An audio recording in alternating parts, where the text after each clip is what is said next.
जय श्री राम। दासास्तु प्रसृतास्तस्य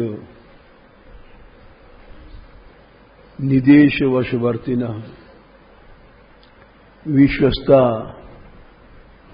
प्रभुता ज्ञान विनम्रित धियश्चते।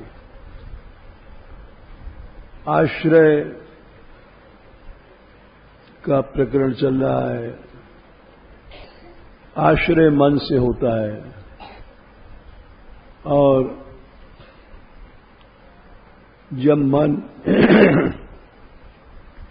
संसार के आश्रित होता है तो वो आश्रय यथार्थाश्रय नहीं माना जाता, क्योंकि जितने साधन हैं उनका आधार मन है। मन अगर नहीं लगा तो सभी साधन मिथ्याचार बन जाते हैं। भगवान ने इस बात को कई जगह कहा है।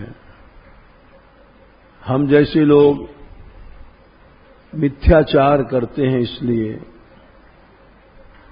सभी साधनों का ये साधन नहीं माने जाते हैं। इस बात को भगवान ने इतने सशक्त ढंग से कहा, जोर से, ऐसा तो कहीं भी इसके टक्कर का श्लोक नहीं मिला। जैसे तीसरे अध्याय में 6वां श्लोक है, कर्मेन्द्रियाणि संयम्य यास्ते मनसा स्वरन् इंद्रियार्थान विमूढ़ात्मा मिथ्याचार शोचिते।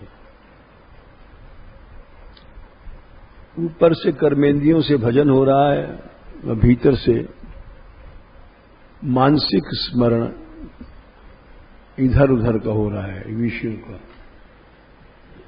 इसको भगवान ने मिथ्याचार कहा है। और भी महापुरुषों ने कहा है, लेकिन उनकी लोगों ने बड़ी आलोचना किया। जैसे कबीर ने कहा, माला फेरत जुग गया, गया न मन का फेर, कर का मन का डार के मन का फेर। वही है बात जो भगवान ने कहा, मिथ्याचारा सूचिते 3/6 में। उसी को अनेक प्रकार से लोगों ने कहा है। कहा तो सभी ने है। जैसे और भी महापुरुषों को ले लो, कबीर को छोड़ दो तो कड़वा बोलने में बड़े बदनाम हैं और बहुत कड़े शब्दों में वो आलोचना करते हैं। दूसरे सभी महापुरुष भी करते हैं। जैसे तुलसीदास जी कहते हैं, कैसे देऊ नाथई खोर, काम लोलुप भ्रमत मन, हरि परिहति भगति तोर। मन तो काम लोलुपता में इधर उधर भाग रहा है, तो भजन कहां है? आखिर में कहते हैं, हमारी नीलजता पे, इतने पर भी मैं तो आपका दास कहलाता हूं। एते पे तुमरो दास कहावत, लाज अचई घोरी। शर्म तो हमने घोर के पी लिया है, इतने पर भी हम तुम्हारे दास कहलाते हैं अपने आप को। नीलजता पे रूज रीज रघुवर देहु तुलसी छोर। हमारी इस बेशर्मी पे रूज जाओ। तो कहा तो सब नहीं है कि साधन वही साधन है जिसमें मन लग जाए। कर्मेंद्रियों से कुछ भी काम करते रहो। भगवान ने कहा कि वही 3/7 में यस्त्रिंद्रियाणि मनसा नियम्य आरभते अर्जुन कर्मेन्द्रिये कर्मयोगम आसक्ता स विशिष्यते। मन को संयमित करके कर्म करते रहो, वो विशेष बड़ा है। क्योंकि कर्म करने से उसको लोक संग्रह लोग सीखते भी हैं। विशिष्यते वो कर्म खाली यानी दो साधन है, एक तो कर्मेंद्रियों का संयम किया, भजन में लगाया और मन संसार में, और दूसरा है मन को भगवान में लगाया और कर्मेंद्रियों से अपने और सब काम करते रहे। इन दोनों की तुलना में जिसका मन संयमित है वही विशिष्यते, वही बड़ा है। कर्मेंद्रियों से कुछ भी कर्म कर रहा है, कुछ का मतलब विकर्म थोड़ी करेगा। अपना देह गेह ये सब जो कर्म है करता हुआ, उसका मन तो वो विशिष्यते बड़ा है। इस तरह से इन दोनों श्लोकों में विचार करने पर पड़ता है कि साधन शरीर से नहीं होता, साधन इंद्रियों से भी नहीं होता, साधन मन से होता है। पहली बात तो ये समझ लेना चाहिए। जो हम जैसे मोटी अकल के लोग हैं वो कर्मेंद्रियों के साधन को साधन मान लेते हैं कि हमने इतना पाठ किया, हमने इतना जप किया, हमने इतना किया।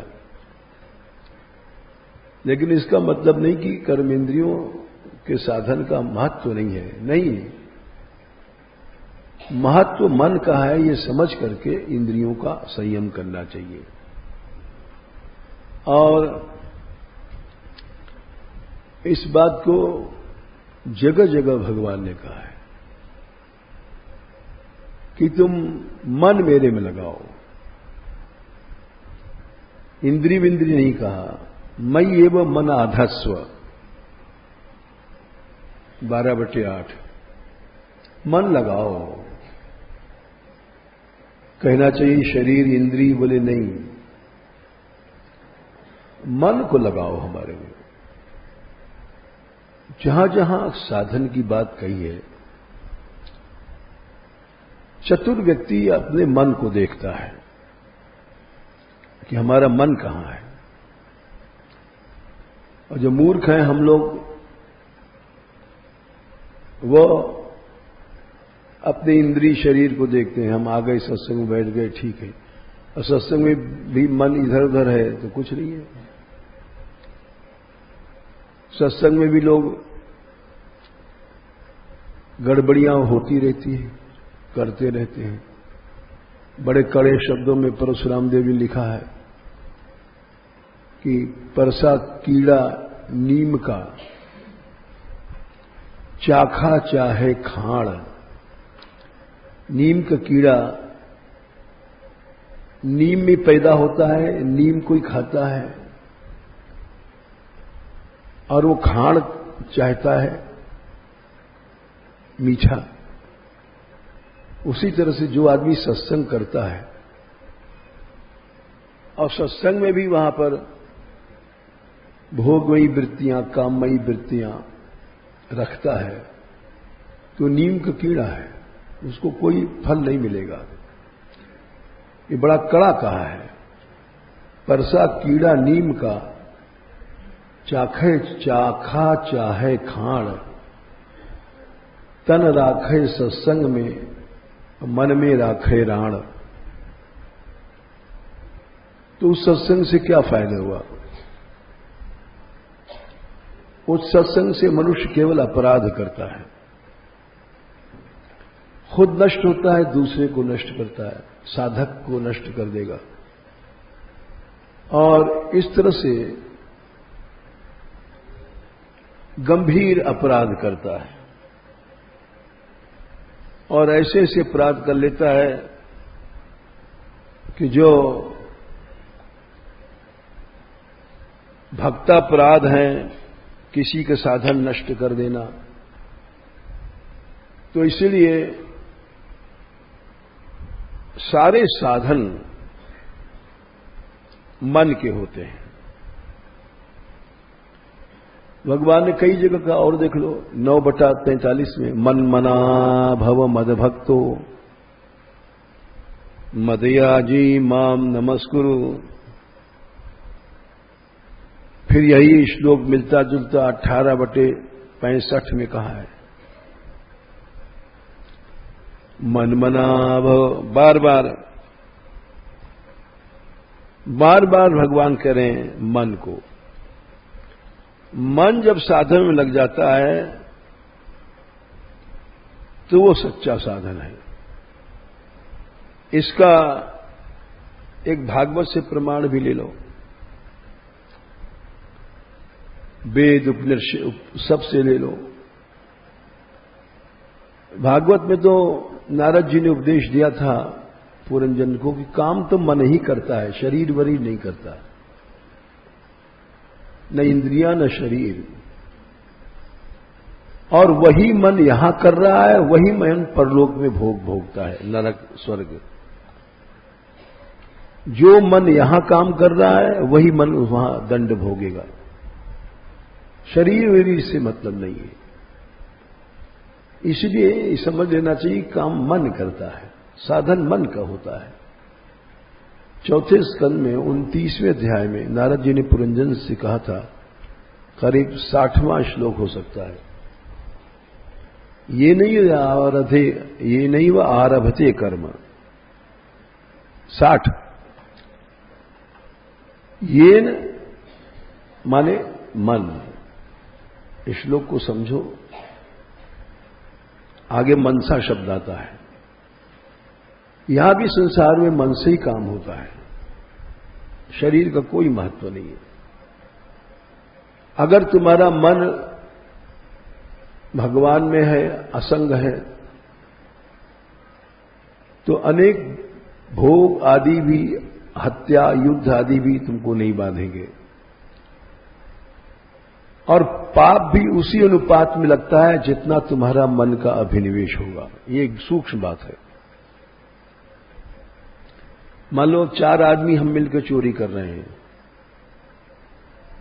तो चारों को अलग अलग पाप लगेगा। जिसका जितना अभिनिवेश है मन का और अहंता का, उतने उसको पाप लगेगा। और अहंता मन का अभिनिवेश नहीं तो कुछ नहीं लगेगा। चाहे हत्या कर दो। 18 अध्याय के 17वें श्लोक में ये बात भगवान ने कहा है, तुम सारे संसार की हत्या कर आओ, कुछ नहीं होगा तुमको। यस्य नाहंकृतो भावो बुद्धिर यस्य। लिप्त होना माने कामना। कामना कब आती है? जब उसमें मन लिप्त हो जाता है, वो विषय चिपट गया मन में, उसको काम कहते हैं। अच्छा, काम है क्या अभी समझ लो। जड़ और चेतन की गांठ तो अविद्या की गांठ है। जड़ चेतन ही ग्रंथि पर गई, यद्यपि मृषा छूटत कठिनाई। 2 गांठें हैं हमारे तुम्हारे मन में। एक तो भीतर अविद्या की गांठ है। जड़ इशारा मन बुद्धि इंद्री सब तीनों शरीर, तीनों प्रकार के शरीर, कारण शरीर, सूक्ष्म शरीर, स्थूल शरीर, इनको मिलाकर के शरीर कहते हैं। ये खाली स्थूल शरीर नहीं है। हम लोग ये ऊपर की जो ये खोल है, इसको शरीर मानते हैं। जैसे आदमी कोई इस कुर्ते को शरीर मान ले, तो कुर्ता तो एक ऊपर का आवरण है। मूल शरीर है भीतर सूक्ष्म शरीर, मन। ये ऊपर का एक ढक्कन है जिसको हम शरीर मानते हैं। और इसमें इतना अध्यास हो गया है कि इस जड़ शरीर को ही शरीर आत्मा माने बैठे हैं। तो जो भीतर का शरीर है उसमें और चेतन आत्मा में जो गांठ सी पड़ गई है, गांठ है भी नहीं। यद्यपि मृषा, क्यों नहीं है गांठ? जैसे आग और पानी में गांठ नहीं पड़ सकती, दोनों विरोधी हैं। पानी आग को बुझा देगा, आग में और पानी में तुम गांठ दो, नहीं पड़ेगी। तो उसी तरह से चेतन आत्मा है और शरीर जड़ है, इसमें गांठ पड़ी नहीं सकती। बोले फिर झूठी गांठ पड़ गई है, मृषा, सच्ची गांठ नहीं है, बिल्कुल झूठी है, लेकिन वो छूट नहीं रही है। मृषा गांठ के बहुत से उदाहरण देते हैं, बहुत सी चीजें हैं हम लोग सच मान लेते हैं। रस्सी है रास्ते में, रात में देखा सर्प मान लिया, डर गए, गिर गए। सीप में देखा चांदी, ये तो चांदी है, उठा लो। ये सब मृषा बुद्धियां दिन भर होती रहती हैं। किसी आदमी को देखा, अरे आप तो वही हैं, वहां मिले थे। नहीं, हम तो नहीं मिले थे। अरे आप कोई और होंगे। ये दिन भर मृषा व्यवहार होता रहता है। उसी तरह से ये एकदम झूठी गांठ है, लेकिन उसको आरोप कर लिया ऊपर से जबरदस्ती। झूठ का आरोप किया गया है, मिथ्या का आरोप किया गया है। जैसे संसार का सब कुछ आरोपित है। देखो, जैसे एक उदाहरण लो, एक लड़की का ब्याह होता है। लड़की दूसरे शहर की, दूसरे गांव की, उसके मां बाप दूसरे, परिवार दूसरा, घर दूसरा, शरीर दूसरा। लड़का भी दूसरे गांव का, दूसरे परिवार का, मां बाप दूसरे, शरीर दूसरा, एकदम सब चीज अलग अलग। उसके गुण दूसरे, उसके कर्म दूसरे, उसके सब स्वभाव दूसरे, सब। और ब्याह के बाद आरोप कर लिया दोनों ने कि हमारी स्त्री है, हमारा पति है। ये आरोप कहते हैं इसको। अभी परसों हमारे पास एक व्यक्ति आए थे, बेचारे सवेरे, बड़े उत्साह से उन्होंने लड़की के ब्याह किया था, बहुत उत्साह से। और फिर उसमें झगड़ा पड़ गया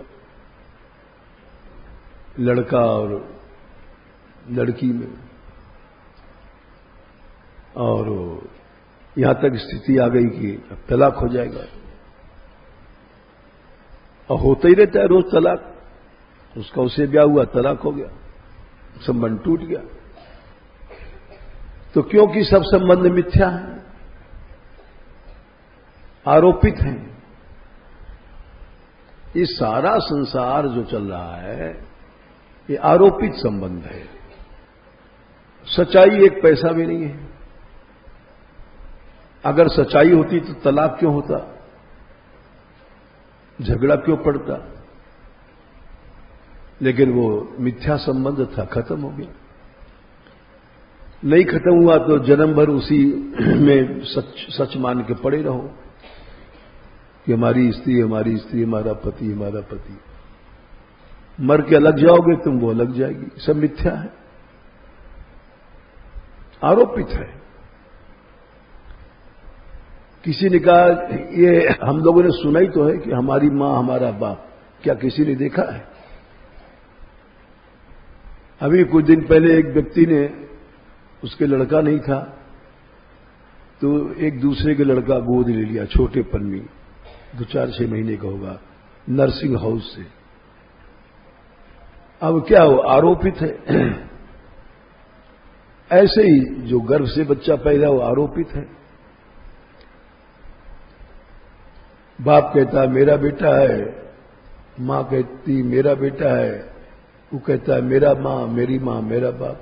सब आरोपित संबंध है, वास्तविकता कुछ नहीं है। कबीरदास का एक पद है इसी विषय में, पहले हम बचपन में गाते थे, अब तो यहां कम गाते हैं। मन फूला फूला फिरे जगत में, कैसा नाता रे। एक भी तो नाता सही नहीं है कि एक भी नाता सही मान लिया जाए। मन फूला फूला फिरे जगत में, कैसा नाता रे, अरे मन कैसा नाता रे, मन फूला। बहुत प्रसिद्ध पद है उनका। मात कहे यह पुत्र हमारा, बहन कहे वीर मेरा, नारी भाई कहे या भुजा हमारी, और नारी कहे नर मेरा, नारी कहे नर मेरा, मन फूला। सब कहते हैं हमारा है। मां कहती है हमारा बेटा है, स्त्री कहता है मेरा पति है, भाई कहता है मेरा भाई है। और होता क्या है कि एक दिन चला जाता है इस संसार से। पेट पकड़ के माता रोवे, बाह पकड़ के भाई, ये निश्चित होना है परिणाम। लपट झपट के तिरिया रोवे, हंस अकेला जाई, हंस अकेला जाई, मन फूला फूला फिरे। सभी ने लिखा। जितने हम महापुरुषों के पद गाते हैं, रोज गाते हैं, और गाते गाते जने जब से आए चल ही रहा है यहां, लेकिन गाते गाते भी लोग उसी आरोप में बह गए। आरोप नहीं छूटा, न संबंध छूटा, न परिवार छूटा, और बल्कि बहुत से लोग तो यहां भी आकर के आरोपवाद में फंस गए। सत्संग में आए थे, लेकिन वो प्रवृत्ति वही थी आरोपवाद की। तो इसी अध्यारोप को जब मनुष्य हटाने लग जाता है, तब साधन शुरू होता है। संबंधों का आरोप, शरीर का आरोप, मैं शरीर हूं, ये सब जितना भी संसार हम लोग आरोपित करते हैं, कहां करते हैं? मन पर। इसलिए मने व मनुष्याणाम कारणम बंध मोक्षयो, मन ही मुक्ति है और मन ही बंधन है। इस बात को कपिल भगवान ने बहुत अच्छा कहा अपनी मां को कि माता जी, मुक्ति क्या है और संसार बंधन क्या है? बोले मन ही मुक्ति है और मन ही बंधन है माता जी। ये बात उन्होंने 3 स्कंद में 25वें अध्याय में कही है। चेतक हलवस से बंधाया 15, चेतक हलवस बंधाय मुक्तये चात्मनो मतम। माता जी, चेत माने चित्त ही इस जीव का बंधन है और चित्त ही इसकी मुक्ति है। बड़ा सुंदर समझाया। मन ही बंधन है, मन ही मुक्ति है। यानी सब काम मन से ही होता है, साधन मन से ही होगा, नहीं तो कुछ नहीं होगा। बोले मन कैसे बंधन है, मन कैसे मुक्ति है? बोले चेता खलवस्य बंधाय मुक्तये चात्मनोपतम गुणेषु सक्तम बंधाय रतम वापुंसी मुक्तये। गुण माने गुणमय संसार, सारा संसार त्रिगुणमय है। तो गुण माने संसार, संसार में आसक्त हो गया, बंधन हो गया। रतम व पुंसी, और पुरुष भगवान में रत माने आसक्त हो गया, मुक्त हो गया। इतने छोटे शब्दों में केवल मैंने जो कुछ है सो मन है, जो कुछ है सब मन ही सब कुछ है। और इस बात को बहुत जगह भगवान ने कहा। बोले इंद्रियां फिंद्रियां कुछ नहीं है। बोले इंद्रियाणी पराण्याहु, तीसरे अध्याय में 41वें में, इंद्रियां शरीर से आगे जरूर हैं, लेकिन इंद्रियों से आगे मन है। इंद्रियां कुछ नहीं कर सकती। इंद्रियभ्यः परम मना, इंद्रियों की कोई सत्ता नहीं है। इसी बात को 15वें अध्याय में भी देखो, 15/9। बोले ये इंद्रियां तो बढ़ाना चाहती हैं। बोले इंद्रियां फिंद्रियां कुछ नहीं कर सकती। श्रोत्रम चक्षुस्पर्शनम च रसनम घ्राणमेव च, ये इंद्रियां ज्ञानेन्द्रियां नचाती रहती है। इससे विषयों का ज्ञान होता है। कान के लिए मीठा मीठा स्वर चाहिए, संगीत चाहिए। स्पर्श के लिए कामिनी चाहिए, स्त्री चाहिए, भोग चाहिए, या सुंदर गद्दा, मुखमल, सम न शीत न उष्ण, एसी चाहिए, फलाना चाहिए। ये सब स्पर्श के लिए है, स्पर्श को सुख देने वाले। नेत्रों के लिए अच्छा रूप चाहिए। श्रोत्रम चक्षुस्पर्शनम च रसनम घ्राणमेव च। रसना सब जानते हैं, लड्डू पेड़ा कचौड़ी चाहिए। घ्राण के लिए अच्छी सुगंध चाहिए। बोले नहीं कुछ नहीं चाहिए, ये मन को चाहिए। इनका मूल मन है। भगवान बोले श्रुत्रम चक्षुस्पर्शनम च रसनम घ्राणमेव च अधिष्ठाय मनश्चायम। बिना मन के भोग नहीं होगा, इसलिए मन ही सब कुछ करता है। अधिष्ठाय मनश्चायम। देखो एक आदमी सो रहा है, सोना माने उसका मन जाकर के भीतर काम करना इसमें बंद कर दिया है, अज्ञान की गुफा में चला गया है। उसके ऊपर से सर्प निकल जाए तो कोई पता नहीं उसको। उर्वशी अप्सरा आके उससे लिपट जाए तो कुछ नहीं। सो रहा है, उसके मुंह में लड्डू डाल दो, कुछ नहीं। भले लड्डू घुसा दो, कुछ नहीं होगा। सभी विषयों को चिपटा दो, सोते से कुछ नहीं होगा। इस श्लोक को तब समझो, क्योंकि मन का अधिष्ठान नहीं है। जब मन लगेगा तब भोग होगा। श्रुत्रम चक्षुस्पर्शनम च रसनम घ्राणमेव च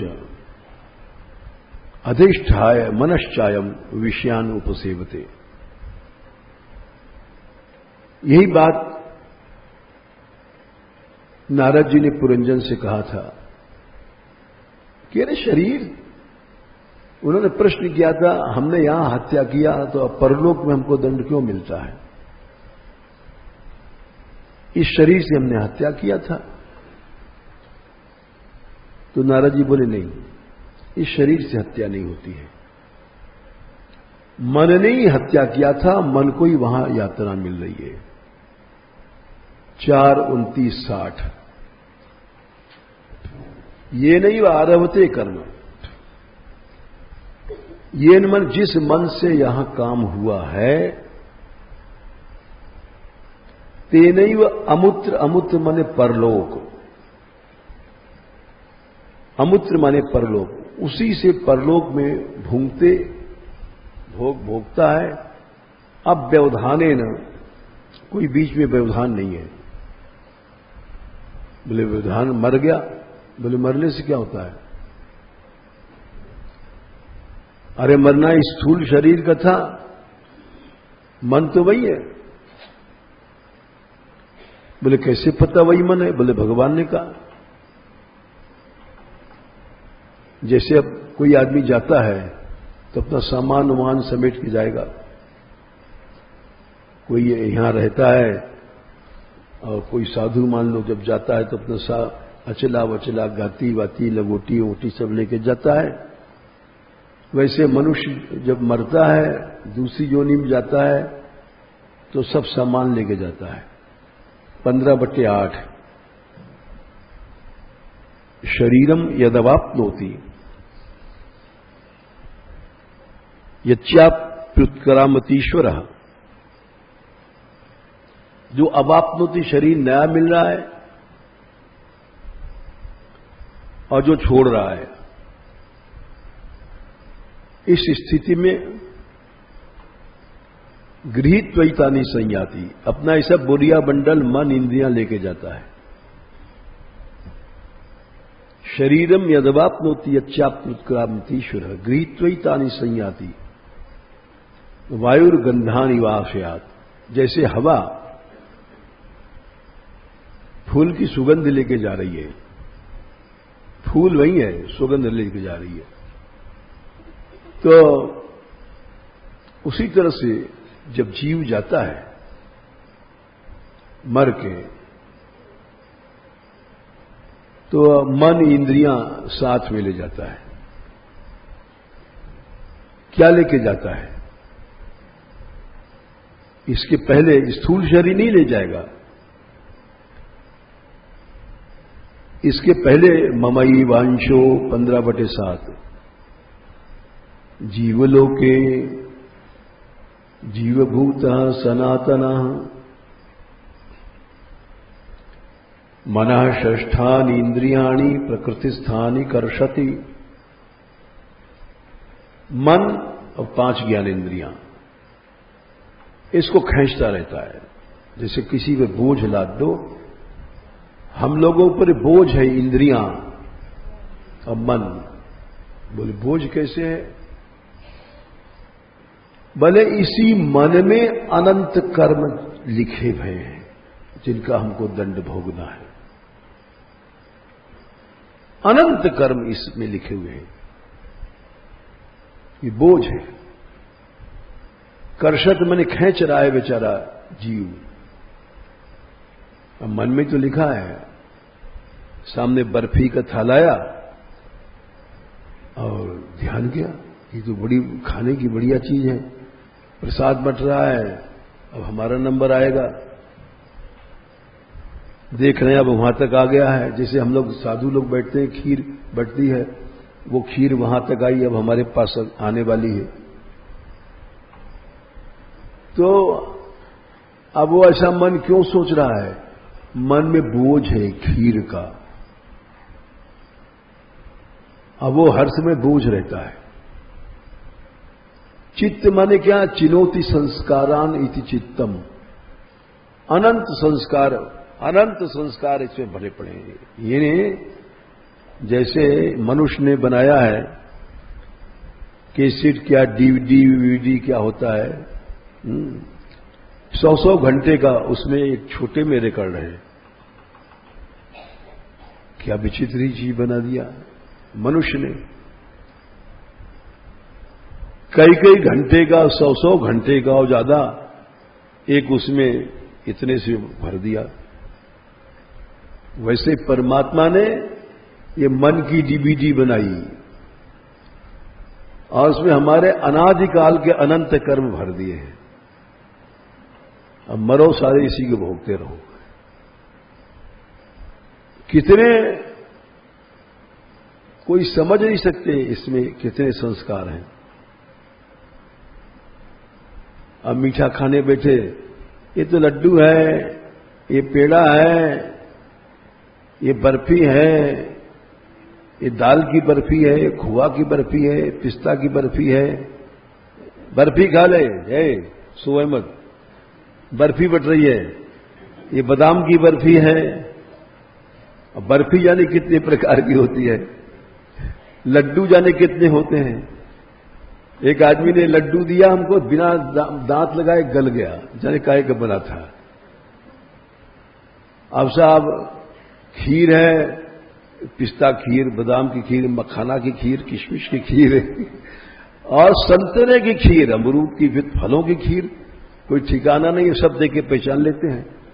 ये मन की डीवीडी में भर दिया गया है। ये पंखे की आवाज है, ये ढोलक की आवाज है, ये कोयल बोल रही कुकू, वाह, ये गधाराम जी बोले हैं।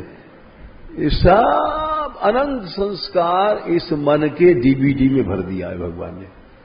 इसलिए भगवान ने कहा कर्षति, ये बोझ जो है जीव ढो रहा है और अनादिकाल से ढो रहा है। मन षष्ठान इंद्रियाणी, और जब जाता है मर के तब ये सब गट्ठर लेके जाता है, अनंत गट्ठर। ऐसे नहीं जाएगा। ममई वांशो जीवलोके जीवभूत सनातन, मन षष्ठान इंद्रियाणी प्रकृति स्थानी कर्षति। और जब मरा तो सब सामान समेट करके ले गया। जैसे व्यापारी होता है, आज यहां दुकान लगाया खोंचे वाले ने, फिर वहां जैसे यात्रा आती है तो तमाम यहां दुकान लग जाती है गहबर वन में। और 12-1 के बाद जब यात्रा गई सब दुकान चली जाती है, तमाम 50 दुकान लग जाएंगी। भोजन की ले लो, दाल मोट की ले लो, नमकीन की ले लो, पकौड़ी बनती रहती है, वहां कढ़िया रहता है, सब दम चूल्हा सब खाते जाओ। और 12 बजे के बाद सब दम चूल्हा उला सब पकौड़ी ओकड़ी सब चली जाती है। तो वैसे ही हम लोग करते हैं। शरीरम यदवाप्नोति यत्याप्युत्क्रामतीश्वर है। ये जितना भी अपने मन इंद्रियां हैं और इसमें अनंत कर्म हैं, ये सब समेट के ले जाते हैं। अब परलोक में जाएंगे तो वहां भोगेंगे इसी मन से। ये नहीं वारहते कर्म,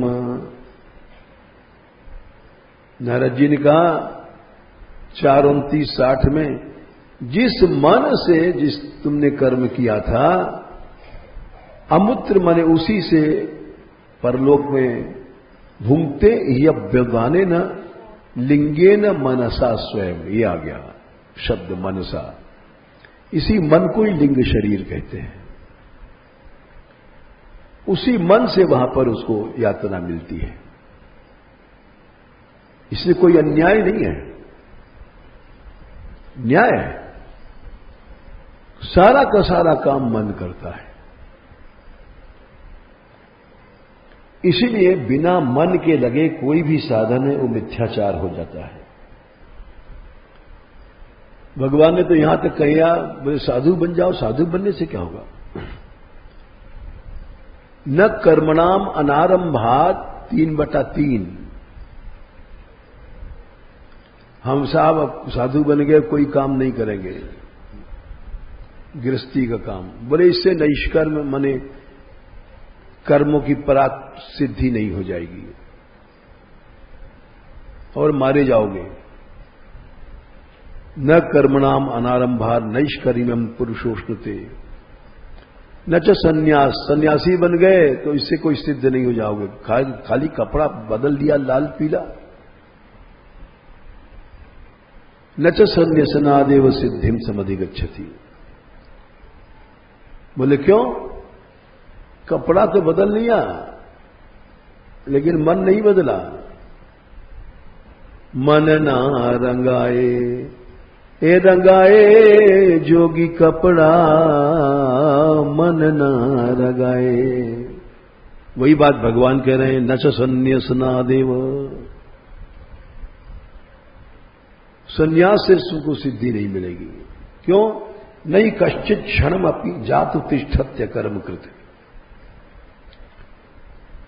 कोई भी संसार में ऐसा नहीं है जो एक क्षण भी बिना काम किए रख जाए। बैठे लेटे मन से सोचता रहेगा, मन काम करता रहेगा। नहीं कश्चित क्षणम अपनी, एक क्षण भी मन काम नहीं रुकेगा।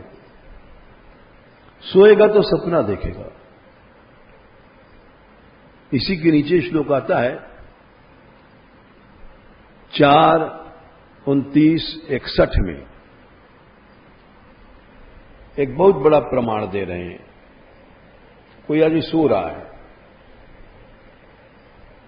श्यानम इमम उत्सृज्य श्वसंतम पुरुषो यथा। मिला 61 है। सो रहा है, उसका सांस ले रहा है खूब आराम से, और मन चला गया है गाड़ी पे, ट्रेन पे चढ़ रहा है सपने में।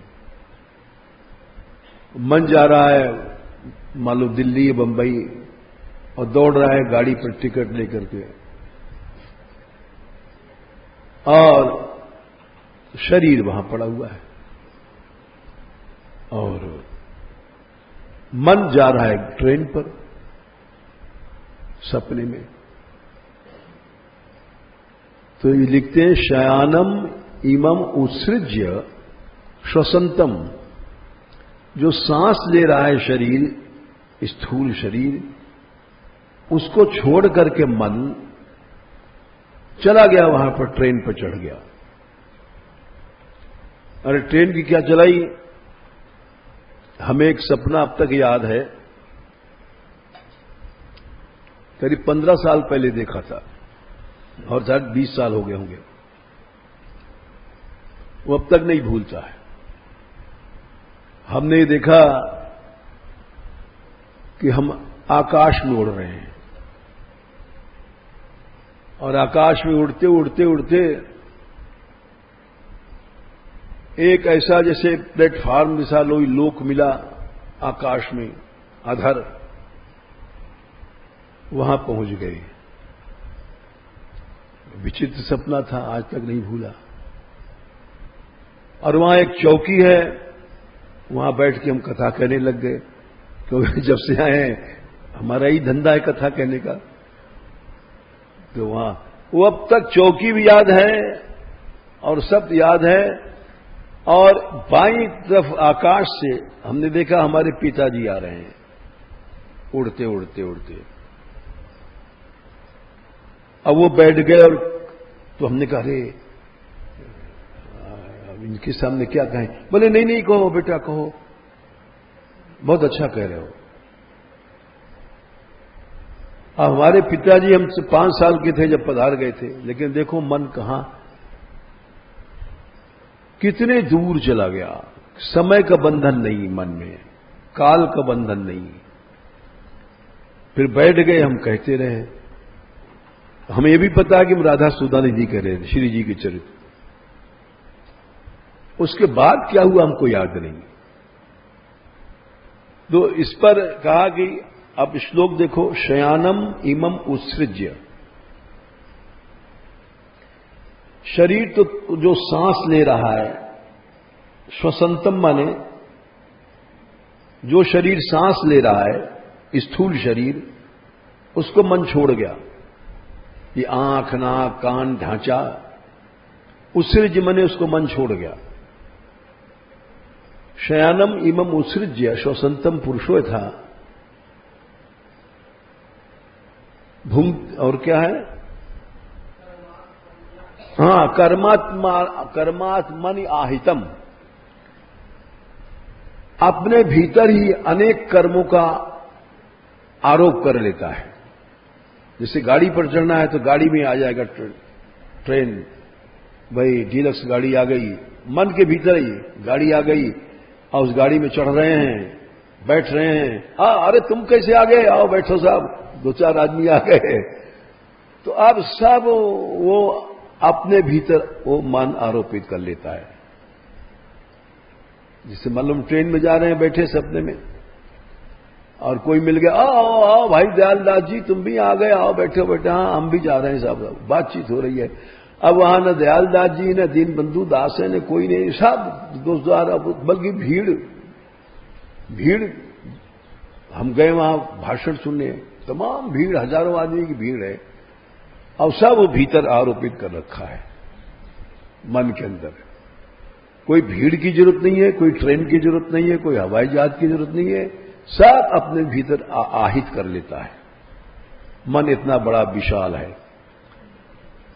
तो कर्मात्मन आहितम, और उस कर्मों का भोग करता है।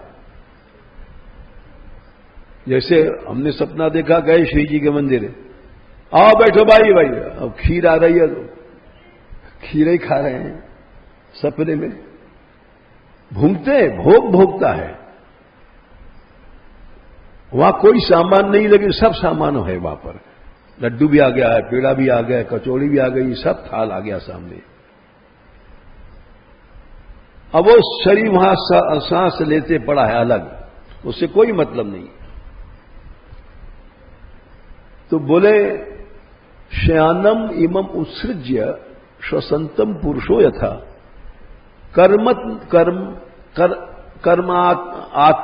कर्माहितम भुंक्ते, कर्मात्मन्याहितम भुंक्ते तादृशेन इतरेण वा।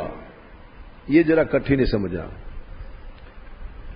ये जरूरी नहीं है कि मन, तुम जैसे ये शरीर है उस समय तुमको अध्यास है इसी शरीर से, बोले नहीं, मन में शक्ति कि दूसरा शरीर बना लेगा। ऐसा होता है, सपना में देखा है, भाग रहे हैं, अचानक कोई शेर आया तो देखा हमारी हिरन की सी शक्ल बन गई, या सर्प बन गए, या कुत्ता बन गए। तादृश्येन इतरेण वा, वैसे ही शरीर से भी भोग सकता है मन, या इतर दूसरा शरीर बना करके और भोग लेगा।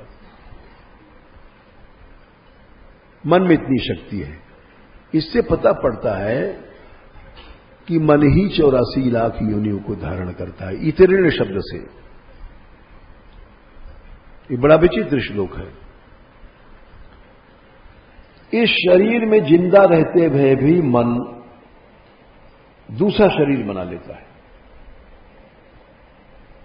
अधिकतर इसी शरीर का संस्कार लेके चलता है। तो इसीलिए भगवान ने कहा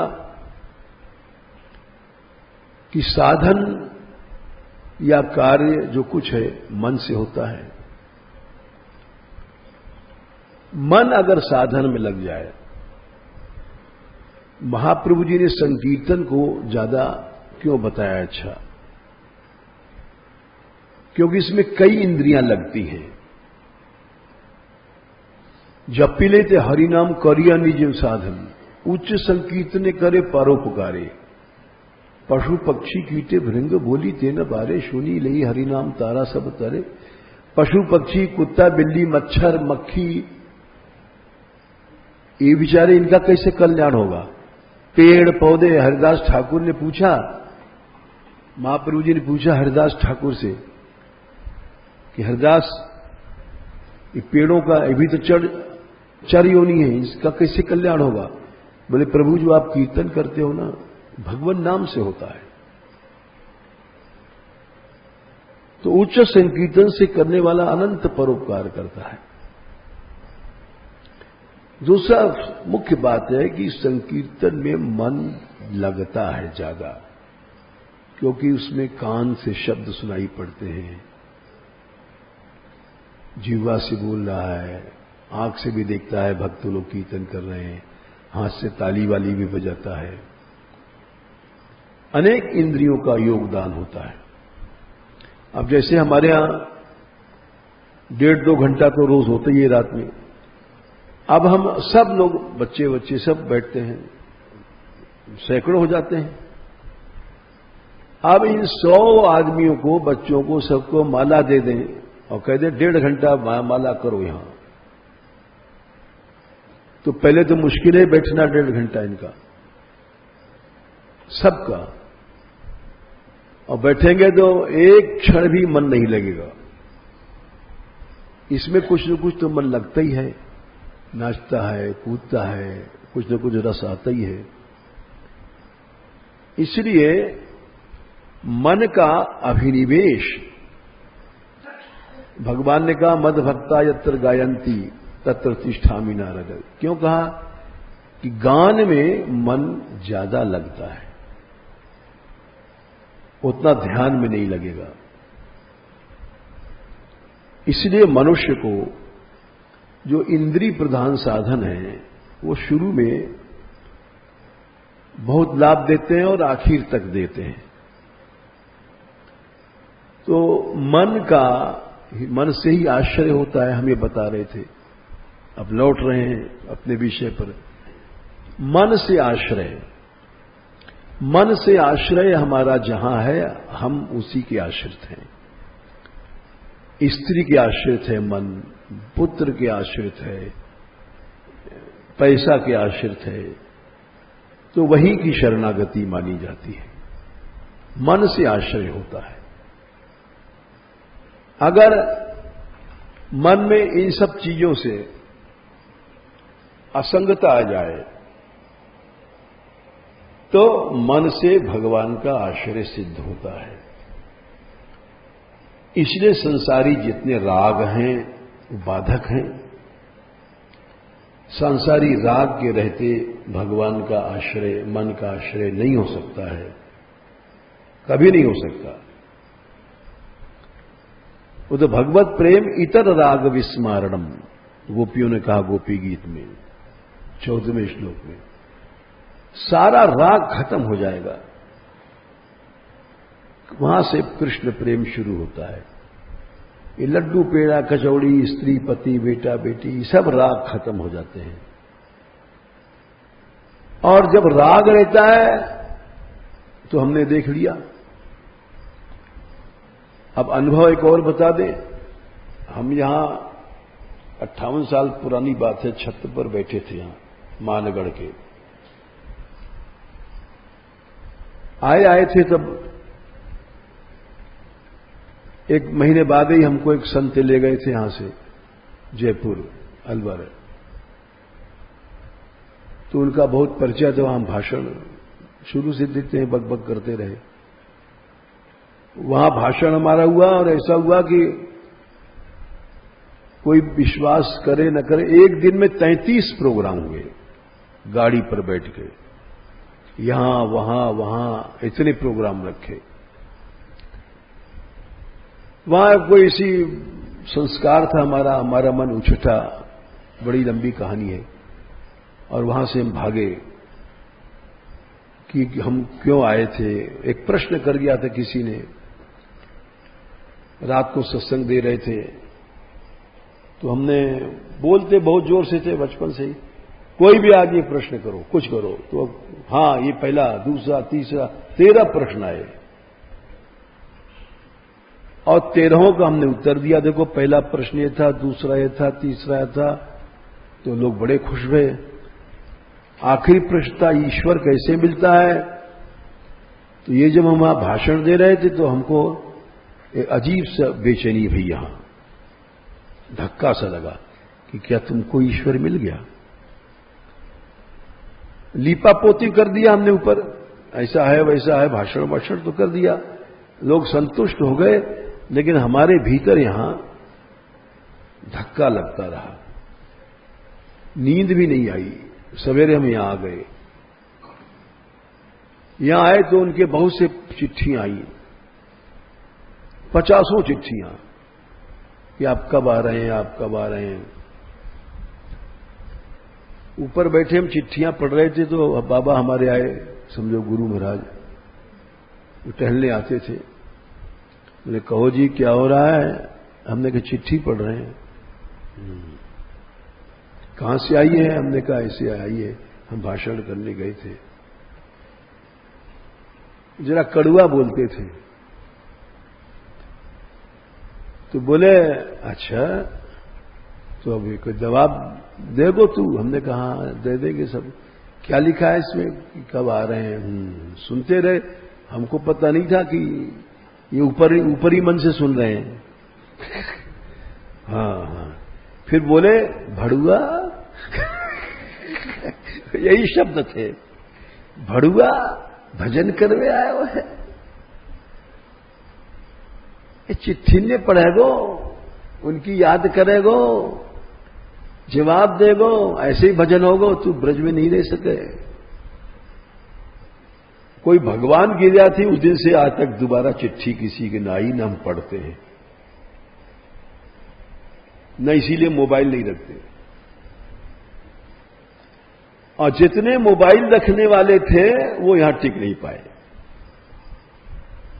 क्योंकि यहां रह रहे हैं। हाँ, हम देखते हैं परिवार वालों का, छोरियों रखती हैं तो भाभी के दस्त लग गए वो है।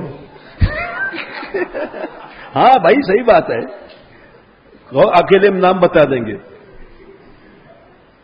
तो फिर आओ, अच्छा मैया को तो वहां अस्पताल में ले जा रहे हैं।